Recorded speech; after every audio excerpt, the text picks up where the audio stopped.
Pessoal, nessa semana a gente vai começar agora uma série de vídeos sobre como fazer os principais modelos estatísticos no R, né? Os modelos mais básicos, modelos simples lineares no R. O primeiro modelo que a gente vai aprender nessa aula é o Q-quadrado. Tá? Para isso, a gente, nesse conjunto de vídeos, né, sobre análises estatísticas no R, a gente vai utilizar um conjunto de dados chamado IRIS.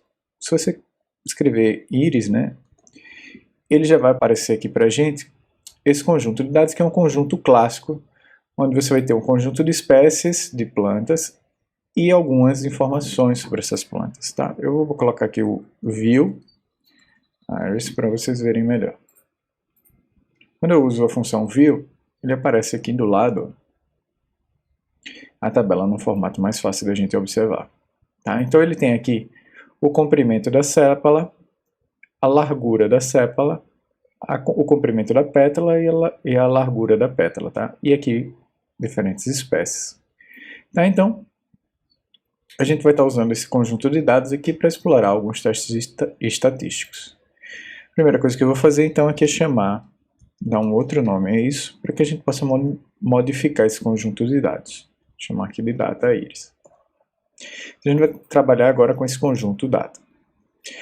Um teste de Q-quadrado, ele vai comparar a relação entre duas variáveis categóricas, né? Se alguma categoria ela é independente de outra categoria ou não. Vamos deixar isso um pouquinho mais claro. Então, por exemplo, se eu tenho aqui espécie e tamanho da pétala, e eu quero saber se a espécie está influenciando o tamanho da pétala, eu posso fazer um teste do Q-quadrado, desde que as duas variáveis sejam categóricas. Aqui no nosso conjunto, uma das variáveis é contínuas, ou seja, ó, se eu venho aqui e uso dat, comprimento da pétala, você vai ver que ele é um dado contínuo, mas a gente pode transformar isso num dado categórico da seguinte maneira. Eu posso escrever aqui, por exemplo, dat size, eu vou criar uma nova coluna chamada size, tá? E essa nova coluna vai ser, eu vou usar o if else para dizer, olha, se a mediana disso aqui for maior que o valor, né, ou seja, se o valor for menor que a mediana, coloque aqui que ele é pequeno, small. Se não, coloque que ele é grande, coloque aqui big. Tá? Então eu tenho agora ó, esse conjunto de dados que ele vai me dizer big ou small de acordo com o tamanho. Então eu categorizei, né, um dado que era contínuo em não contínuo. Para a gente passar para fazer o teste do Q-quadrado, a gente primeiro precisa fazer uma tabela de contingência. Como é que a gente faz essa tabela de contingência? A gente pode usar a função table, tá? E aí eu posso escrever aqui, ó, por exemplo, data species e o data size, que é o que eu estou interessado. Se eu faço a tabela aqui, ó, ele preenche para a gente quem é que é big, quem é que é small em cada uma das categorias. Então a gente já vê aqui a diferença entre elas. Tá? Eu posso salvar isso aqui, então, vou chamar aqui de count.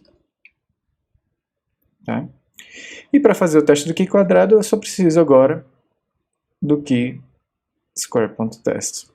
E aí eu uso o count. Ele gera aqui para mim, ó, um teste de Q-quadrado, vai dar o valor da estatística Q-quadrado. Ele vai me dar aqui os graus de liberdade. E aqui ele vai me dar o p-valor associado com isso. O que esse p-valor aqui está dizendo? O que o resultado desse teste está me dizendo? Que, de fato, né, eu posso descartar a hipótese de que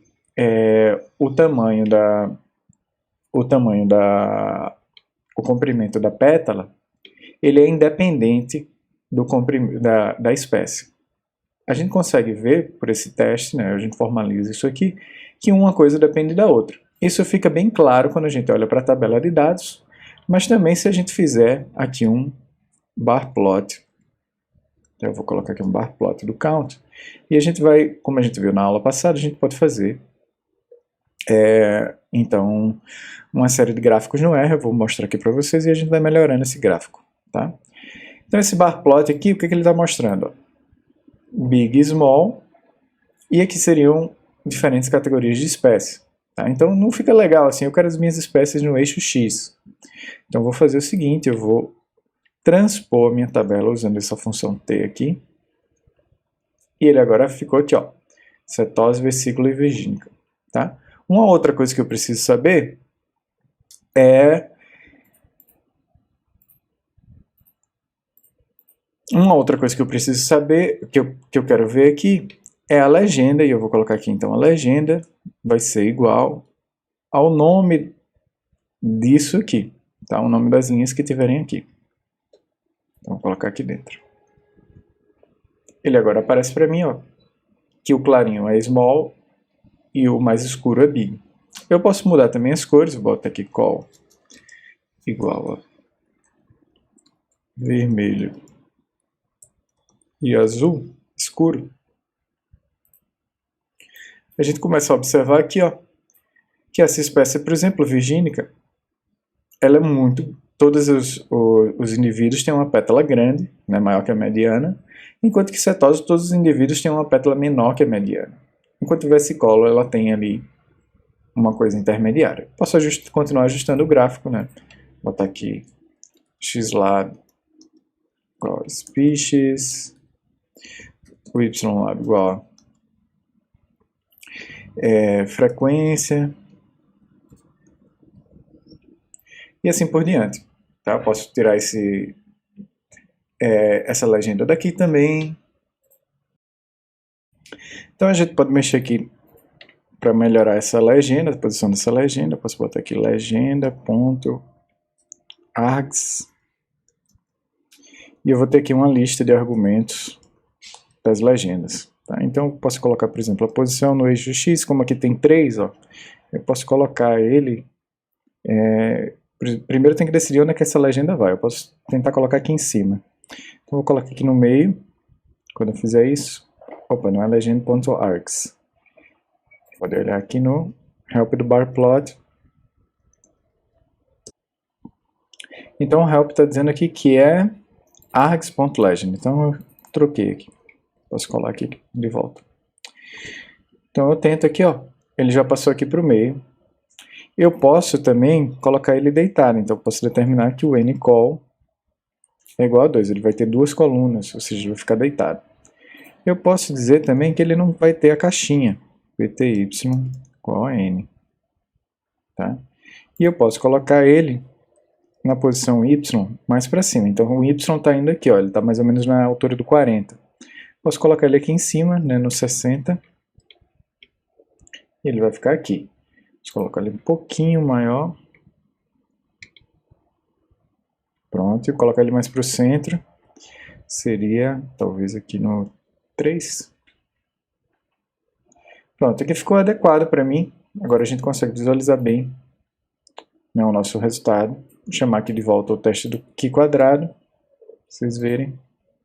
Então tenho aqui tanto o meu teste do Q quadrado, como mostrando isso aqui, confirmando junto com o meu gráfico, né, com visualização da tabela de dados,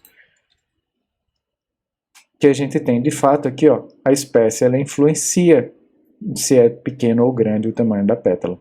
Tá? Então pétalas pequenas são mais associadas à espécie setosa, pétalas maiores associadas à virgínica, e valores tanto pequenos quanto grandes são encontrados em versicol. A gente pode também salvar esse teste aqui, o teste do Q quadrado, salvar aqui, vou chamar aqui de modelo, e a gente pode explorar outras informações desse modelo. Você vai ver, se você botar aqui o cifrão, que ele vai ter várias coisas, como a estatística, os parâmetros, o p-valor, o método, etc. Os valores observados, os resíduos, né? Por exemplo, os valores esperados, o que seria a tabela esperada aqui, se não tivesse uma associação, né? Então a gente teria mais ou menos dividido 25 para cada lado aqui, quando a gente observou de fato isso aqui. Você pode olhar outras coisas, você pode examinar os resíduos, como eu falei para você. Então posso colocar aqui, por exemplo, os resíduos, né? Enfim, você pode fazer aí, explorar o que você precisar mais, mas na base isso aqui a gente já completa aqui o teste do Q quadrado. R.